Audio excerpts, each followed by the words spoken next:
Welcome guys, in front of me I have video recorder Xblitz ParkView Ultra, and I'm going to show you how you can set up the screen timeout on this device. So at the first, click right here to enter the menu, click it one more time to get more option, and here we got the LCD powered save option. So let's click on the OK to enter, and currently I set up the 1 minute, and after 1 minute, after the start recording the video, this device is going to automatically turn off the screen. And if you want to get it after 3 minutes, you have to pick up the 3 minutes, and you can also just turn it off like that. And right now when we start the record, as you can see it's recording right now, you can manually lock the screen when you tap on the power button right here.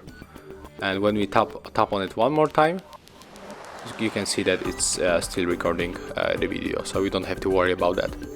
But if you set up the 1 minute or the 3 minutes, it will be automatically turn off the screen after that time. So that's how it looks. Thank you guys for watching. Leave thumbs ups, comments, and subscribe to our channel.